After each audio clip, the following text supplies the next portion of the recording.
Abdurrahman Wahid atau lebih dikenal dengan nama Gus Dur adalah politikus Indonesia dan pemimpin agama Islam yang menjabat sebagai Presiden Indonesia keempat sejak tahun 1999 hingga 2001.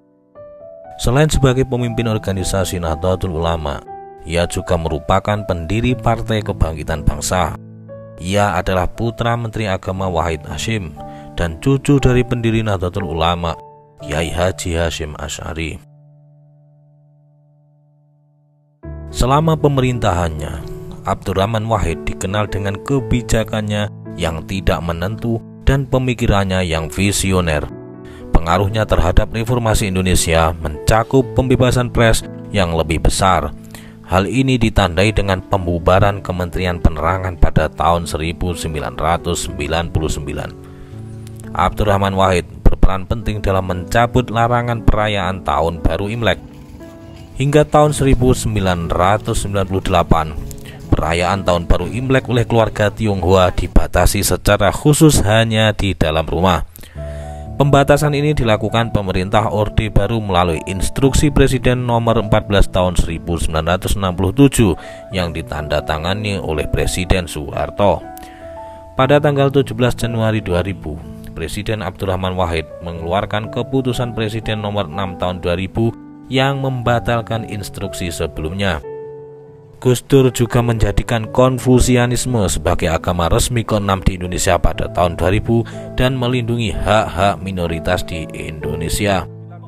Setelah serangkaian keputusan kontroversialnya yang meliputi pencopotan banyak menteri dari kabinet, hubungan baiknya dengan Israel yang ditentang oleh banyak kalangan muslim, sampai maklumat kontroversialnya yang ditujukan untuk membekukan parlemen, Majelis Permusyawaratan Rakyat atau MPR akhirnya memakzulkan Abdurrahman Wahid pada 23 Juli 2001 serta menunjuk Megawati Soekarno Putri sebagai penggantinya.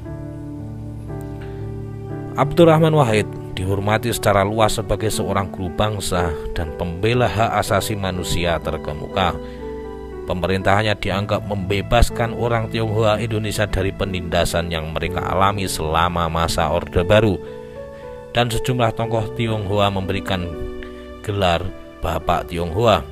Kebijakannya yang mendukung hak-hak minoritas dan perdamaian membuatnya diberi gelar Bapak Pluralisme.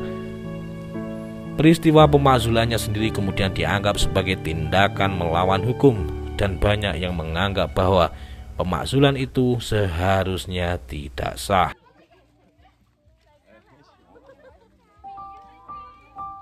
Ketika Gus Dur pertama kali berkuasa di Indonesia, terdapat kekhawatiran mengenai arah kebijakan luar negeri Indonesia.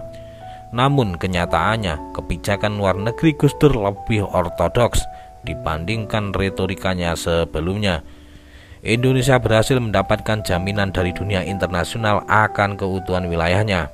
ASEAN juga tetap menjadi pusat pandangan kebijakan luar negeri Jakarta. Persoalan Timor Timur masih menjadi isu krusial antara Indonesia dan sejumlah negara barat.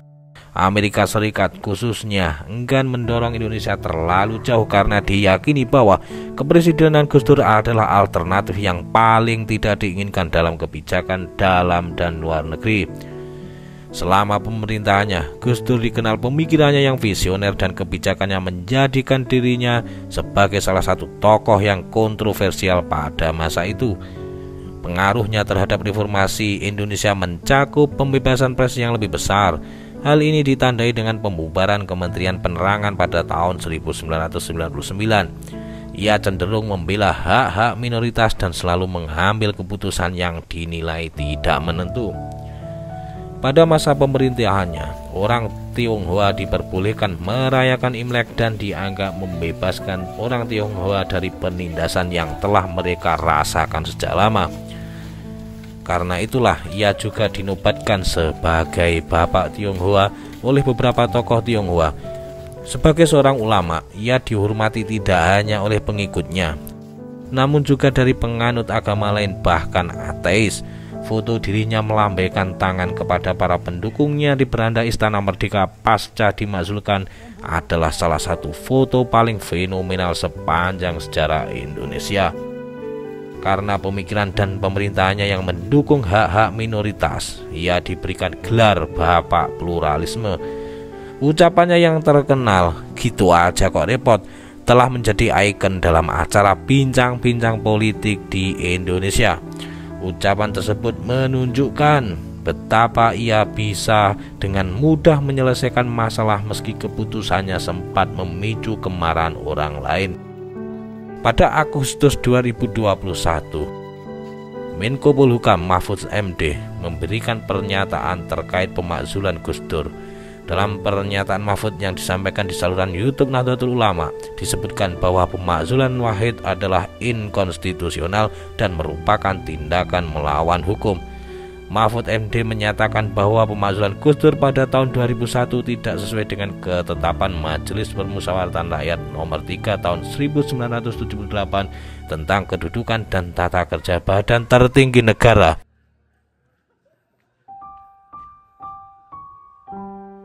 Lembaga dengan atau lembaga tinggi negara.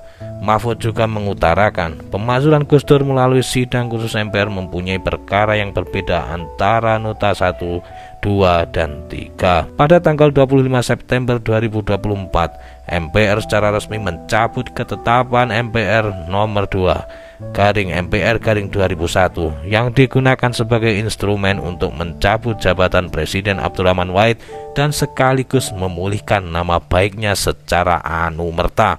Pada hari yang sama, MPR juga membenarkan Soeharto dengan mencabut sebagian ketetapan MPR nomor 11/MPR/1998. Pencabutan ini juga membuka jalan bagi Soeharto untuk memperoleh gelar pahlawan nasional.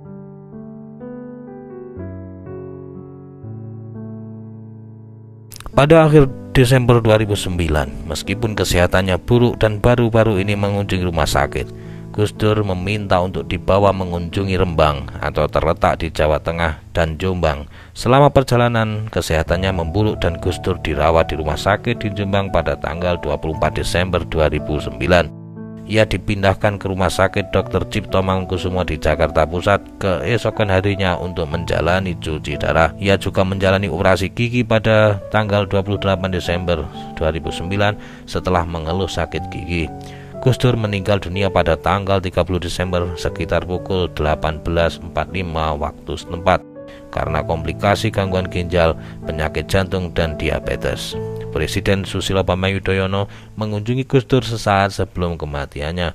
Pemakaman kenegaraan diadakan untuk Gus Dur pada tanggal 31 Desember dan dikibarkan bendera setengah tiang selama 7 hari. Ia dimakamkan di samping kakek dan neneknya serta orang tuanya di tempat kelahirannya, Jombang, Jawa Timur.